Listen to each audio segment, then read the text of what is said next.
Welcome to r/Reddit Revenge. This is a story of someone getting back at someone with revenge after being wronged. And today we have two great stories, so subscribe, hit the like button, and let's begin. The first story. New roommate didn't want to sign lease renewal because she didn't trust another roommate. The second story. I ruined the business of a boss who didn't want to pay me. Today's first story.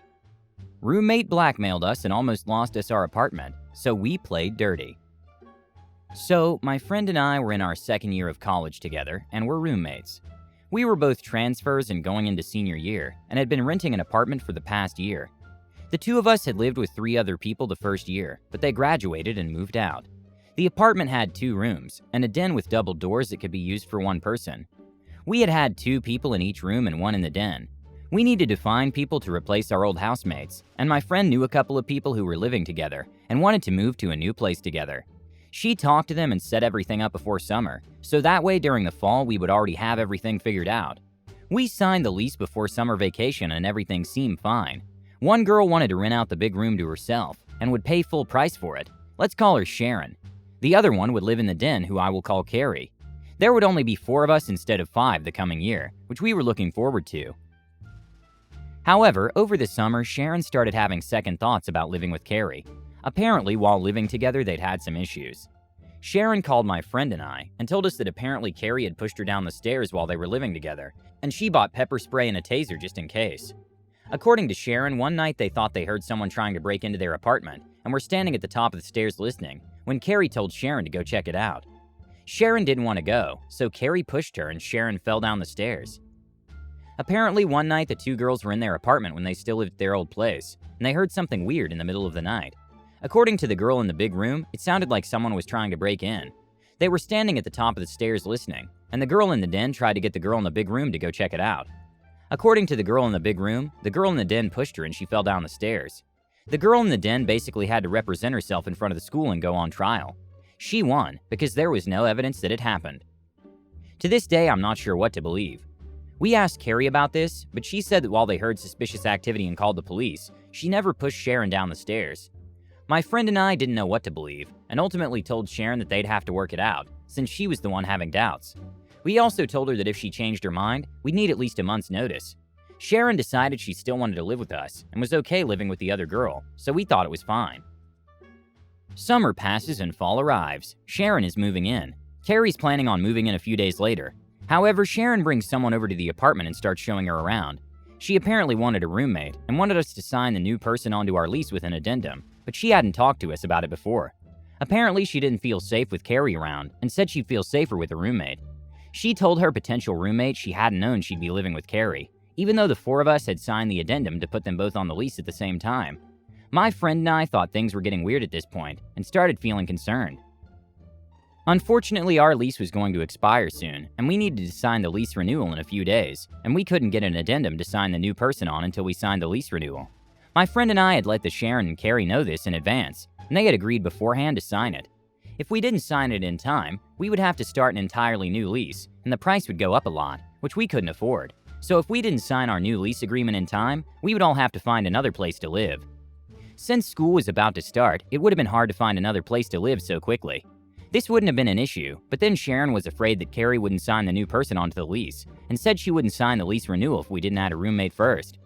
We got peeved because she had never even asked us if we were okay with living with one more person, or let us know beforehand, and now she was risking everyone's place to stay to try and make us sign someone we never met onto the lease. We told Sharon we couldn't sign her roommate on before renewing the lease, since we had to renew it so soon, which was the apartment's rules. She kept making more demands and told us that if we didn't do what she wanted, then she wouldn't sign the lease renewal, and we'd all be without a place to live. She wanted me to observe a verbal agreement as a third-party person between her and Carrie, where Carrie would agree to sign the new person onto the lease after we signed the lease renewal. I told her I wasn't comfortable with this, so this is where the fun starts.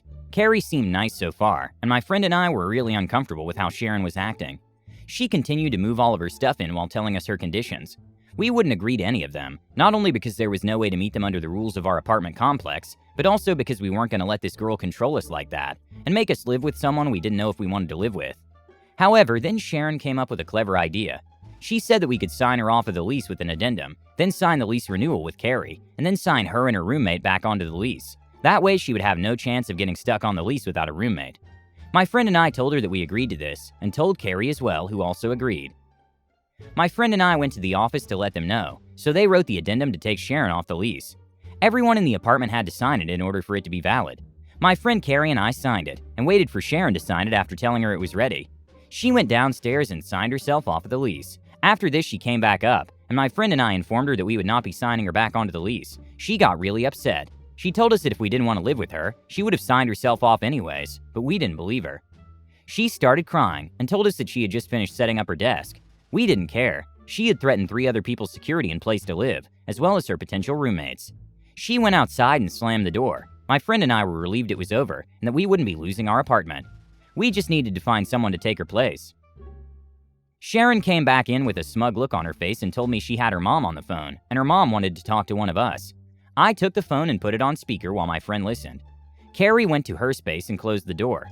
When I answered the phone, Sharon's mom went off on me. She called me a B and told me to go to hell. I stayed calm and told her that I stood by the decision we made.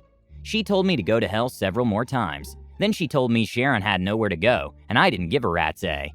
I told her she was right, I didn't. Her mom told me to go to hell one more time and hung up. I gave the phone back to Sharon, who seemed surprised that I wasn't intimidated. She whispered sorry as I gave her phone back to her. Then she went to her room to take her stuff apart and start packing.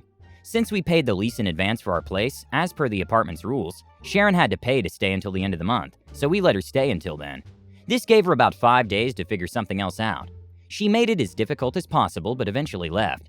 Pretty sure I didn't see her on campus or anything after that, so that was the last time I saw her. The best part is that the girl who was going to be Sharon's roommate still needed a place to stay, so we signed her onto the lease and helped her find a roommate.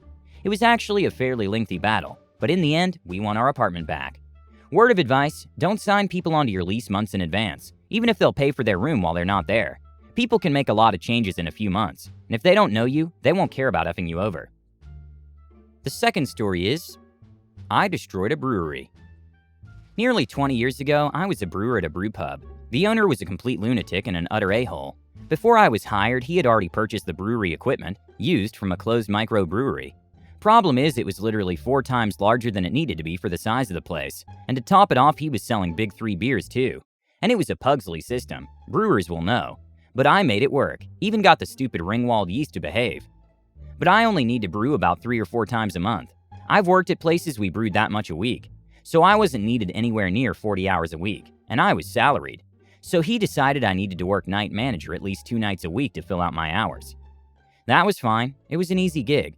After our first year, he advertised a huge anniversary event with specials on food and drink. Food specials, commercial beer specials, and didn't even mention that we made our own, much less put on anything on special. Idiot. Not too long after, I got my first vacation in over a year, and he was mad at me for insisting. But life was stressful, not least of which because my mom was in hospice, stage 4 cancer. But her condition was such that she said my wife and I should go. She'll be fine. So we went camping for a week. The day before our trip was to end, we got word she had died, 2 days earlier. My family didn't know how to reach us, only she did. We rushed home, 6-hour drive, and on the way I called my boss and told him what had happened, that I probably would not be in on Monday as planned. This was Saturday. I found out later from a bartender that he then beat at the chef that I was probably going to want more time off. I did in fact take Monday off, but I went in on Tuesday to do my night manager shift. Now, my mom's wishes were to be cremated, with no embalming, so by the time I got home, she was already cremated. So the memorial service was planned for 2 weeks later, right before Labor Day weekend. There was to be a memorial service Thursday, and the interment for the family Friday. So I planned and made sure that the servers were full, and I wouldn't need to brew for at least a week. That Wednesday, the boss comes and tells me he wants me to work night shift on Thursday and Friday. Normally, I did Tuesday and Wednesday nights. To make up for the time off I'd taken to help my dad out, he wasn't handling it well. He'd wanted me to come in after my mom's funeral. I flatly refused, at which point he said fine, but I'd have to work a double shift Saturday then. I nearly lost it. I walk away, and after I cooled off, I went back and told him I was no longer going to do the manager shifts, and that I wanted to switch to hourly for brewery work only. He was angry but stuck. He needed me in the brewery. Things started calming down, but after a few weeks I noticed my paychecks were for less than I anticipated. I hadn't been tracking my clock in and clock out very closely, because prior to this I only clocked in and out, so I was logged in to do manager functions. But I happened to have a couple of slips in my wallet, and because I still had manager access, discovered he had been altering my hours, eventually cheating me out of around 20 hours in just 6 weeks. And that's when I hatched my plan. I was done with this a-hole. Remember that ringwood yeast? Well, in a brewery, you harvest yeast from a fermenting batch to use to brew a later one, and since we were slow, it often had to be stored for a while before it got used. But you had to use it within 30 days. 21 is better, or it goes sour and starts dying. Normally, I would take other steps to ensure it stayed clean and healthy, but not on the last batch I harvested. It just went into the cold room and stayed there. I stopped going in very often, just logging tank levels to make sure nothing ran out, and made him suspicious. I would even go in to make sure he wasn't in that day, and later message him that I'd brewed it. I hadn't, and waited. On day 45, after I got the check for the last hours I worked, I overnighted my keys in with a resignation letter. He called me the next day screaming. I told him I knew what he'd done, and I wouldn't be back. I don't know what he looked like when he went into the brewery cellar and discovered he had empty fermenters, nearly empty serving tanks, dead yeast, and almost no grain. Pity, really.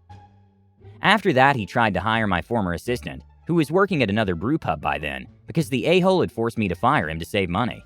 He laughed at him. He then apparently got the underage son of one of the brewers at a nearby brew pub, which he had originally been part of, to brew for him, but had to fire him because the kid kept getting caught drunk down in the cellar. So he tried doing it, and I had heard they stopped brewing entirely eventually. About a year after I left, he folded. Staff showed up one morning to padlock doors. Drove through there a few years back. Not only gone, but building was torn down. I felt like stopping to sow the ground with salt, but I was in a hurry. I hope you enjoyed the video, and if you liked it, don't forget to subscribe and turn on notifications.